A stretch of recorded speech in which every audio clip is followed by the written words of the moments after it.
کچھ لوگ یہ سمجھتے خیر ہے فلاں چیز ہے تو بعد کی، لیکن ہے اچھی، نبی علیہ السلام نے نہیں کی، صحابہ نے نہیں کی، لیکن ہم کریں تو ہر چیز کیا ہے، اور اس طرح کے کئی بہانے شیطان ان کے ذہنوں کے اندر ڈال دیتا ہے۔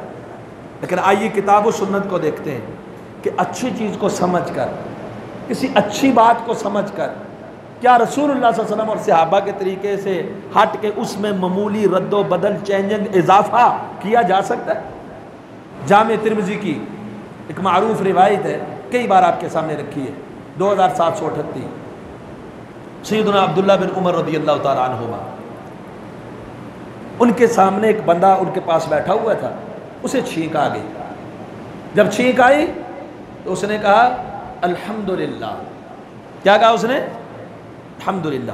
اگلا جملہ اس نے بولا والسلام علی رسول اللہ، والسلام علی رسول اللہ۔ اب آپ مجھے یہ بتائیے، رسول اللہ صلی اللہ علیہ وسلم پر سلام پڑھنا گناہ کا کام ہے جی؟ اللہ تعالیٰ نے قرآن میں کیا فرمایا؟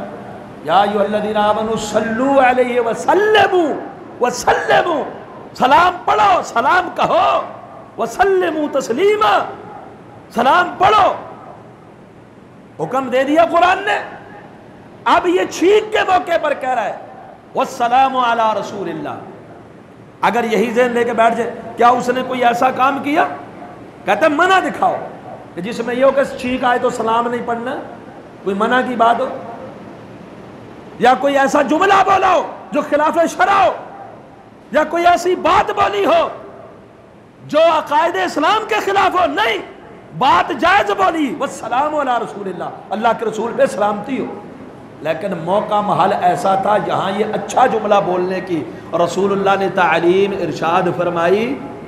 عبداللہ بن عمر متبع کتاب و سنت، عاشق رسول، تو ویسے لفظ عاشق ہم تو نہیں بولتے، محب رسول، پکے محب رسول تھے۔ کہنے لگے رک جا، صرف الحمدللہ علی کل حال کہہ۔ میں بھی کہتا ہوں انا اقول الحمدللہ والسلام علی رسول اللہ، یہ میں کہتا ہوں اللہ کی تعریفات ہے، یہ کہتا ہوں رسول اللہ صلی اللہ علیہ وسلم پہ سلامتی ہو، لیکن لیس ہکذا علمنا رسول اللہ، لیکن رسول اللہ نے ہمیں چھینک کے موقع پہ سلام پڑھنا سکھایا، اور پیدائش کے موقع پہ سلام پڑھنا سکھایا۔ کہتے ہو نا سلام ہی تو پڑھتے ہیں، آپ کی پیدائش کا مہینہ ہے، سلام ہی پڑھتے ہیں، درود ہی پڑھتے ہیں، ٹھیک ہے آپ سلام پڑھتے ہو، درود پڑھتے ہو، لیکن ہمیں یہ بات بتلاؤ، کیا رسول اللہ صلی اللہ علیہ وسلم نے اپنی پیدائش کے موقع پہ صلاۃ پڑھنا یا سلام پڑھنا امت کو، صحابہ کو سکھلایا؟ جب چھینک کے موقع پہ نہیں سکھلایا، صحابی نے روکا ٹوکا، پیدائش کے موقع پہ نہیں سکھلایا، آج ہم بھی روکیں گے کہ اللہ کے رسول کی یہ تعلیم نہیں ہے۔ اپنی طرف سے سلام کا اضافہ کسی خاص موقع پہ کرنا نبی علیہ السلام کی یہ تعلیم نہیں ہے۔ اب دوسری دلیل دیکھیے، صحیح بخاری میں حدیث نمبر 247 ہے، معروف حدیث ہے، برا بن عازب رضی اللہ تعالی عنہ فرماتے ہیں، اس پہ توجہ فرمائیے گا کہ نبی اکرم صلی اللہ علیہ وسلم نے مجھے فرمایا کہ جب بستر پہ جاؤ، سونے لگو تو وضو کرو جیسے نماز کی طرح وضو کرتے ہو، پھر دائیں کروٹ پہ سو جانا اور یہ کہنا اللہم اسلمت وجہی الیک وفوضت امری الیک والجأت ظہری الیک رہبتا ورغبتا الیک لا ملجا ولا منجا منک الا الیک اللہم آمنت بکتابک الذی انزلت ونبیک الذی ارسلت۔ اور جب یہ دعا پڑھو تو یہ آخری کلمات تمہارے یہ ہونے چاہیے، یہ آخری دعا ہونی چاہیے، اس کے بعد سو جاؤ، باقی اذکار پہلے کر لینا، یہ آخری کلمات ہونے چاہیے۔ اگر تو اس رات فوت ہو گیا کہ سونے سے پہلے تو نے یہ دعا پڑھی ہوئی ہے، تو فطرت اسلام پہ فوت ہوگا، اسلام کی فطرت پہ تو نے فوت ہونا ہے اگر یہ دعا پڑھ کے فوت ہوا۔ کتنی عظیم دعا ہے، اپنے آپ کو، اپنے چہرے کو اللہ کے سپرد بھی کر رہے ہیں اور فرما بردار بھی کر رہے ہیں، اور اللہ سے ہی پناہ مانگ رہا ہے، کہتا ہے کوئی اور پناہ کی جگہ ہی نہیں۔ کہتے ہیں برابر اعظم اب نے دعا سنی، اب دوبارہ آپ صلی اللہ علیہ وسلم پر پیش کر رہا ہوں کہ آپ صلی اللہ علیہ وسلم کو یہ دعا دوبارہ سے پڑھ کے سناؤں، میں نے دوبارہ یہ دعا پڑھی، اللہم اسلمت وجہی الیک وفوضت امری الیک، پڑھتا گیا۔ آگے جا کے جہاں نبی علیہ السلام نے پڑھا تھا اللہم آمنت بکتابک الذی انزلت، اے اللہ میں تیری جس کتاب کو تو نے نازل کیا اس پر ایمان لاتا ہوں، ونبیک الذی ارسلت، اور جس نبی کو تو نے بھیجا میں اس نبی پر ایمان لاتا ہوں۔ کہتے ہیں میں نے یہاں پر پڑھا وَبِرَسُولِكَ الَّذِي أَرْسَلْتَ، اللہ تیرے رسول پر ایمان لاتا ہوں جس کو تو نے مبعوث فرمایا۔ اب آپ مجھے بتائیں، نبی علیہ السلام نبی ہیں، رسول بھی ہیں کہ نہیں؟ کیا بات غلط تھی؟ جملہ غلط تھا؟ حقائق کے خلاف تھا؟ محمد رسول اللہ، محمد صلی اللہ علیہ وسلم اللہ کے رسول ہیں۔ آپ نے دعا میں نبی کا سکھایا، بات وہی، معنی وہی، مفہوم وہی، صرف لفظ چینج ہوا ہے۔ نبی صلی اللہ علیہ وسلم رک جا، وَنَبِيَّكَ الَّذِي أَرْسَلْتَ، جو پڑھایا ہے جتنا پڑھایا ہے اتنا پڑھنا ہے، اضافی اور چینجنگ کی اجازت نہیں ہے۔ پھر پڑھایا کہا نَبِيَّكَ الَّذِي أَرْسَلْتَ، حالانکہ اللہ کے رسول بھی ہے، نبی بھی ہے۔ لفظ رسول کے ساتھ نہ مفہوم بدلا، نہ عقیدہ بدلا، نہ عمل بدلا، نہ حقائق کے خلاف بات ہوئی، بات وہی تھی، لیکن آپ نے امت کو تعلیم دی کہ جتنا سکھایا جائے، جتنا پڑھایا جائے، جتنا بتلایا جائے، اس سے آگے بڑھنے کی اجازت نہیں ہے۔ یہ نہیں کہ ہر بندہ اپنے ذہن سے ہی کسی کو اچھا کر لے، اپنے ذہن سے رد و بدل کر لے، اس کی سختی سے ممانعت۔ صحیح بخاری میں حدیث نمبر 5063 ہے، صحیح مسلم کے اندر بھی موجود ہے۔ انس بن مالک رضی اللہ عنہ فرماتے ہیں نبی اکرم صلی اللہ علیہ وسلم کے پاس 3 آدمی آئے، نبی علیہ السلام کی ازواج میں سے کسی زوجہ کے پاس، یہ معروف حدیث ہے۔ انہوں نے کہا رسول اللہ صلی اللہ علیہ وسلم کی عبادت کے متعلق ہمیں بتلائیے۔ ان کو بتلایا گیا کہ آپ صلی اللہ علیہ وسلم کی ایسی عبادت تھی۔ ان میں سے ایک نے کہا آج کے بعد میں نے سونا نہیں، ساری رات عبادت کیا کروں۔ اب رات کو جاگ کے عبادت کرنا اچھی بات ہے کہ بری؟ اچھی بات ہے نا بظاہر۔ انہیں کہا سونا نہیں، میں نے ساری رات عبادت کروں۔ دوسرے نے کہا میں ہمیشہ روزہ رکھوں گا۔ اللہ کے رسول اتنی عبادت کرتے ہیں، حالانکہ اللہ کے رسول کا کوئی گناہ بھی نہیں، سب سے اعلیٰ مقام ہے، پھر بھی اتنی عبادت، لہذا میں ایسے کروں گا آج کے بعد نفلی روزے، روزانہ ہر روز ہی میرا روزہ ہوگا، میں نے کبھی افطار نہیں کرنا۔ تیسرے نے کہا میں شادی ہی نہیں کروں گا، میں شادی نہیں کرتا تاکہ کسی مصروفیت کے اندر نہ، اپنے آپ کو فارغ کر دوں گا، عبادت میں ہی لگا رہوں گا۔ نبی اکرم صلی اللہ علیہ وسلم کو اس بات کا علم ہوا، آپ تشریف لائے، آپ کو پتہ چلا، آپ نے منبر لگوایا، آپ نے فرمایا لوگوں کیا ہو گیا ہے؟ میں نے سنا ہے کہ ایسے ایسے کہتے ہو، واللہ انی لاخشاکم للہ واتقاکم لہو، اللہ کی قسم ہے سب سے زیادہ اس روئے زمین پر اگر کوئی اللہ سے ڈرنے والا ہے یا کوئی متقی و پرہیزگار ہے تو وہ محمد الرسول اللہ صلی اللہ علیہ وسلم کی ذات ہے۔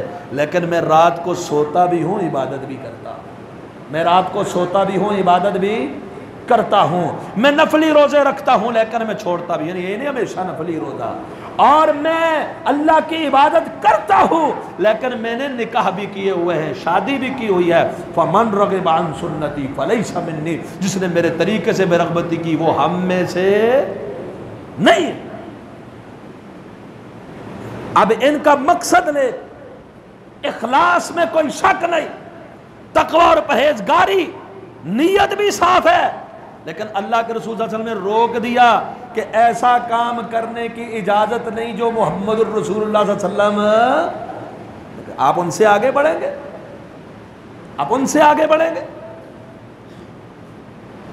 رد و بدل کی، چینجز کی تکمیل کے بعد کسی بھی قسم کی اجازت نہیں۔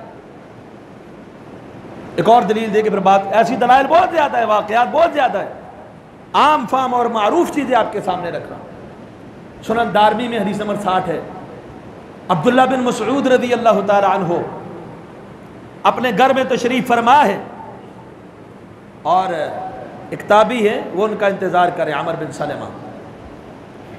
اتنے میں ابو موسیٰ اشعری رضی اللہ عنہ بھی آگے، آپ کے دروازے پر انتظار کر رہے ہیں کہ آپ نکلیں، آپ کے ساتھ چل میں مسجد میں نماز ادا کریں گے۔ عبداللہ بن مسعود رضی اللہ تعالیٰ عنہ تشریف فرما ہوئے، ابو موسیٰ اشعری رضی اللہ عنہ کہنے لگے کہ عبداللہ آج مسجد میں ایک چیز دیکھ کے آیا ہوں، نئی چیز نظر آئی نا ان کو، ایک چیز دیکھ کے آیا ہوں اور مجھے تو وہ اچھی لگتی ہے، خیر ہی ہوگی اس میں۔ کہا کیا دیکھا ہے؟ کہا آپ جائیں آپ بھی دیکھ لیں گے۔ کچھ لوگوں نے حلقے بنائے ہوئے ہیں، حلقات، گروہ، اور ان میں ایک شخص کہتا ہے 100 مرتبہ اللہ اکبر کہو۔ اب اس کے کہنے پر اجتماعی طور پر وہ اللہ اکبر اللہ اکبر اللہ اکبر 100 مرتبہ کہتا ہے، پھر جب وہ ہو جاتا ہے پھر کہتا ہے سبحان اللہ کہو، پھر لا الہ الا اللہ کہو۔ اب یہ جو الفاظ پڑھ رہے ہیں اللہ اکبر، سبحان اللہ، لا الہ الا اللہ، یہ الفاظ غلط ہیں، جملے غلط ہیں، حقائق کے منافی ہیں کیا؟ نہیں، لیکن طریقہ کار کیا تھا؟ حلقوں میں بیٹھ کے اجتماعی صورت میں اس کو پڑھ رہے ہیں۔ اگر ہمارے جیسے ذہن والے لوگوں تو کہتے ہیں تو بڑا اچھا کام ہے، بڑے ذاکر لوگ ہیں۔ عبداللہ بن مسعود رضی اللہ عنہ نے کیا فرمایا؟ کہا اگر تم اس کے بدلے اپنے گناہوں کو شمار کرو نا، اللہ فلاں فلاں گناہ ہو گئے معافی دے دے، مطلب یہ تھا، تو تمہاری نیکیاں ضائع نہیں جائے گی۔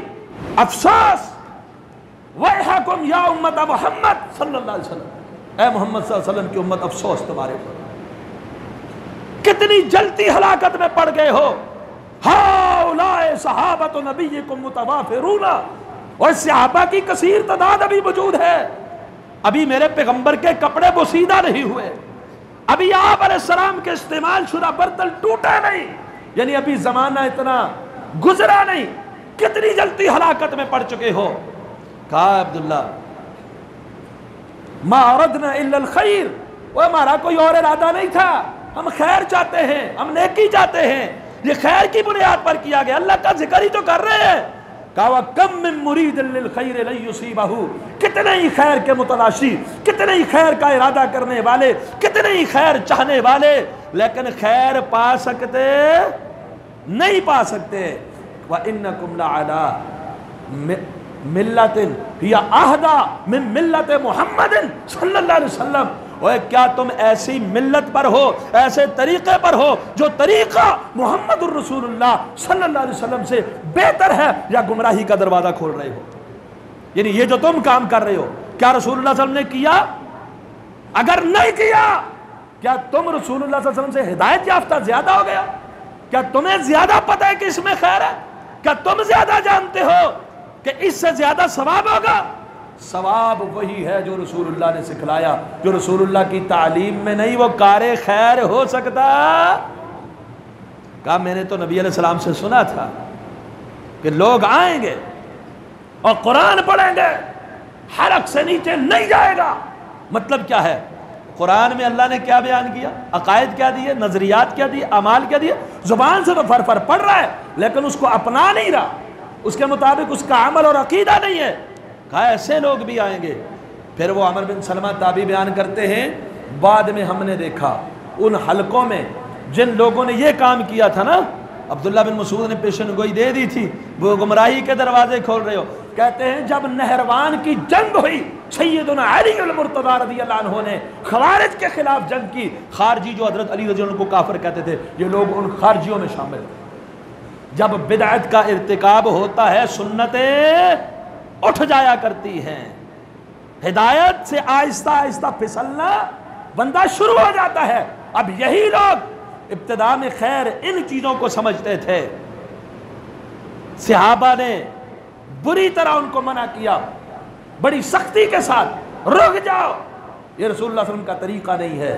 لیکن جو لوگ اپنی مرضی سے اپنے مطابق دین کو ڈالنے کی اور اس میں کمی اور پیشی کرنے کی کوشش کرتے ہیں، اللہ پھر ان سے ہدایت کو پھیر لیتا ہے۔ اسی لیے نبی علیہ الصلوۃ نے فرمایا ہے، امام طبرانی المعجم الاوسط میں روایت لائی، حدیث نمبر 4202، ان اللہ حجب التوبۃ عن صاحب بدعہ، اللہ بدعتی سے توبہ کو ہی ختم کر دیتا ہے۔ اس کے توبہ جو شخص نئے کام کا ارتکاب کرتا ہے، اللہ توبہ کے درمیان اور اس کے درمیان رکاوٹ ڈال دیتا ہے، یعنی پھر وہ توبہ کے لائق رہتا، وہ توبہ کی توفیق ہی اللہ نہیں دیتا اس کو، وہ توبہ کرتا ہی نہیں ہے۔ اس لیے امام سفیان ثوری رحمہ اللہ نے فرمایا، مسند علی بن الجعد میں حدیث نمبر 1809 ہے، المعصیۃ البدعۃ احب الی ابلیس من المعصیہ، کہ بدعت شیطان کو عام گناہ سے زیادہ پسند ہے۔ اگر ایک بندہ عام گناہ کرتا ہے، چوری کرتا ہے، بدکاری کرتا ہے، عام گناہ کرتا ہے، ایک بندہ بدعت کرتا ہے، شیطان زیادہ اس پہ خوش ہوتا ہے جو دین میں اضافہ کرے۔ وجہ، جب انسان گناہ کرتا ہے تو گناہ سمجھ کے کرتا ہے، نادم بھی ہوتا ہے، ضمیر جھنجھوڑتا ہے، کبھی نہ کبھی کہتا ہے اللہ غلطی ہو گئی معاف کر۔ لیکن جس گناہ کو آپ سمجھ کر ہی ثواب کر رہے ہو، یہ سمجھ کے کر رہے ہو، اس سے نیکی ملے گی، ثواب ملے گا، عقیدت ہے، احترام ہے، محبت ہے، یہ اب اسے توبہ کریں گے، اب اس سے معافی مانگیں گے؟ تو کہا شیطان کو تو یہ زیادہ پسندیدہ ہے کوئی شخص بدعت کا ارتکاب کرے۔ جب بدعت کا ارتکاب کرے گا تو پھر وہ توبہ ہی نہیں کرے گا، اللہ اس کو توبہ کی توفیق ہی نہیں عطا فرمائے۔ تو یہ چند دلائل آپ کے سامنے رکھے تھے جن سے یہ بات کھل کر ہمارے سامنے، صحابہ کرام کے عمل سے، رسول اللہ صلی اللہ علیہ وسلم کے فرامین سے یہ کھل کر ہمارے سامنے آتی ہے۔ جب اللہ نے دین کو مکمل کیا تو دین میں کسی بھی قسم کے اضافے اور کمی کی کوئی گنجائش باقی رہتی، اپنی طرف سے کسی قسم کی کوئی رد و بدل یا ایک کام جو رسول اللہ صلی اللہ علیہ وسلم نے نہیں کیا وہ کرنے کی کوئی گنجائش باقی رہتی نہیں، باقی